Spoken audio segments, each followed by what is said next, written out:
45,000 fines have been given out by police forces across the UK since March for breaching COVID-19 rules. Another 1,243 people have died within 28 days of testing positive for COVID. Horrible numbers. And there have been a further 45,533 confirmed cases of coronavirus in the UK. Many experts think it's a lot more than that. Chris Daw QC is a barrister, broadcaster, author of Justice on Trial, best-selling book on crime and punishment. Chris, welcome. Good morning. Very good Wednesday morning. Hi there. Good morning. Yeah, I watching Priti Patel yesterday, Home Secretary. She kind of, that press conference was it in a nutshell, the Priti Patel paradox, because she said the virus is at its worst point since it began, but the rules are not at their toughest, nor are they at their clearest. Yeah, that's very helpful, isn't it, from one of the most senior members of the government who's responsible for the rules being implemented in the first place.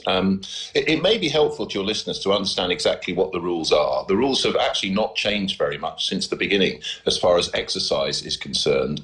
You can't leave home at the moment without a reasonable excuse. One of the reasonable excuses which is specifically listed in the legal regulation is that you can leave home for the purposes of exercise, either alone, with members of your household, or with one other person who is not a member of your household. That's the rules on exercise. There is no restriction on the number of times you can leave home. There is no restriction on the distance you can travel to exercise. And all of that is found in government guidance, none of which has the force of law and none of which the police are entitled to enforce. So it is quite clear, if you leave home for the purpose of exercise, that is a reasonable excuse, and it is entirely down to you to decide where you go to do that exercise and for how long and how many times you exercise. Northern Ireland, people are allowed to take exercise outdoors with one person from another household. There's an advisory exercise limit of 10 miles. Scotland, people should only leave home for essential reasons such as caring responsibilities, essential shopping, exercise, or seeing their extended household, and local is deemed to be within 5 miles of your local authority, or a 5-mile compass. I think that would be the best way of putting it. The problem is, Chris, it's not your fault. You're a great broadcaster, and for some people you can do this but you can't do that, and on the other hand you can do that, and the caveat is you can do this, but then you can do that if that is the case. A lot of people just hear blah blah blah blah blah, don't they?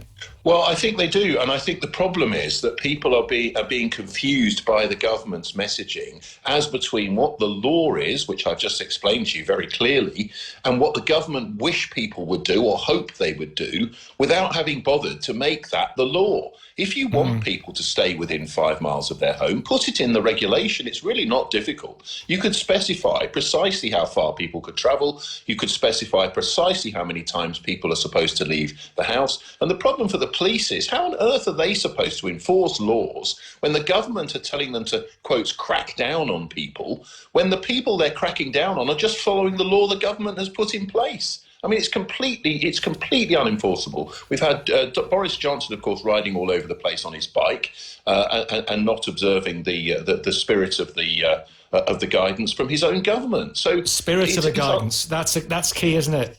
The spirit of the guidance, or the guidance, or the regulations. Precisely. Yeah. Well, precisely. This is the point.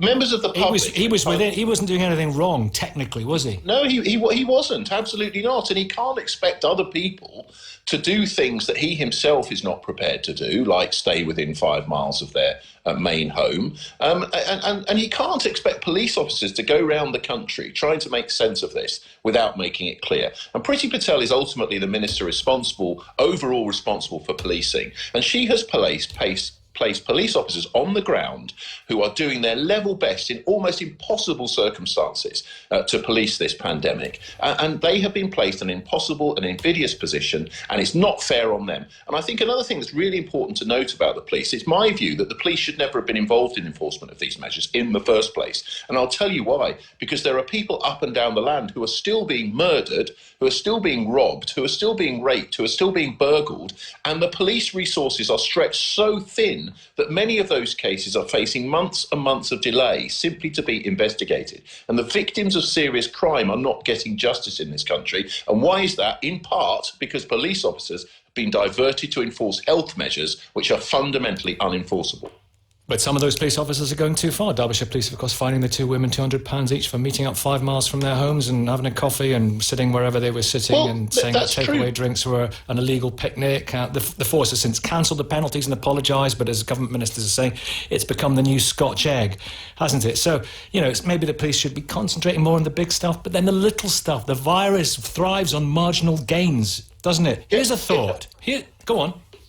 I'll give you well, it does. But my point, Nicky, is that the police officers in that situation are just doing their best. And they're doing their best to enforce rules that don't make any sense. I mean, the virus is not being spread by people in groups of 1 and 2 outdoors who are socially distancing. So if police officers are intervening and checking what's in people's coffee cups or teacups, that's just a total waste of police time. But the police are doing that because they're trying their best. They're not doing it because they want to be difficult or because they want to cause people unnecessary problems. They're just trying to enforce the unenforceable.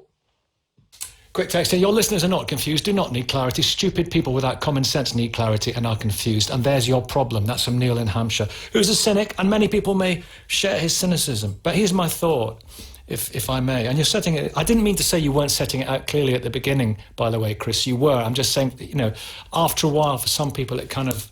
They hit a brick wall with all this stuff because, you have to listen carefully. Now, any primary school teacher will tell you some basic psychology that bears great fruit is to praise people. And if you praise people, it encourages them to behave better. It's all very negative at the moment. Maybe there's not enough stuff about, look, people are doing that, it's fantastic. And there's an example of people doing that and it's fantastic. And they're doing that and it's a wonderful example that they're setting. Do you know what I mean? Nicky, I think you make a really good point, which is from day one of this pandemic, the government messaging has been completely nonsensical and completely unhelpful to the public. So the public haven't actually been given the facts. They haven't been given daily information, which actually adds up. They haven't been given interviews live on the ground in NHS coronavirus wards with doctors on the front line. And people haven't been, as you say, haven't been told the success stories and the many, many people who are doing wonderful things in this country to actually prevent the spread of the virus and to support others who are affected by the virus, particularly the elderly and the vulnerable. And the government messaging has all been about finger wagging and telling people off. And if you treat people, members of the public, who are voters, who are responsible citizens, like children, sadly, some of them will behave like children, as we've seen. Yeah, but we have to keep the balance that politicians have to strike at the moment is so hard. They have to keep the economy going to an extent. They have to stop people going stir crazy. Worse than that, they have to let people have enough freedom so that there is kind of light at the end of the tunnel. And that's all measured, isn't it, in these rules, complicated as they are? I mean, what would you... It really isn't, in my opinion. I'll tell you why. Because if you stand for Parliament and you decide you want to be the Prime Minister of a country, you have to be competent to deal with times of crisis. That's the point of being a Prime Minister. That's the point of being the Home Secretary. Winston Churchill in the Second World War didn't just say it's all very hard and we don't quite know what to say every day because it's all too complicated and too many people are dying. He got on with it. He governed with force and wisdom, and he commanded the confidence of the British people. And that's the sort of Prime Minister we should have. And instead, so it's not the rules.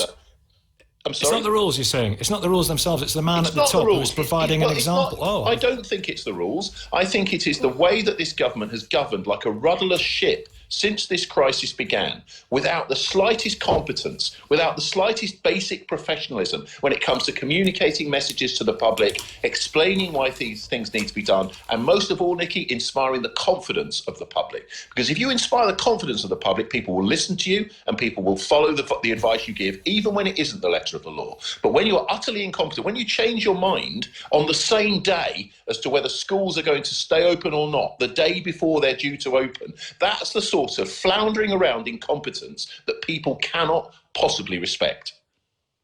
Great hearing from you. I have suspicions about your politics, but great hearing from you, Chris. Chris Daw QC. But can I just say, actually, that on the subject of the Prime Minister cycling, a Number 10 spokesman would not confirm if Mr Johnson had been driven to the park or cycled there, but he said the Prime Minister had complied with COVID-19 guidelines. Wasn't Chris interesting? Chris Daw QC.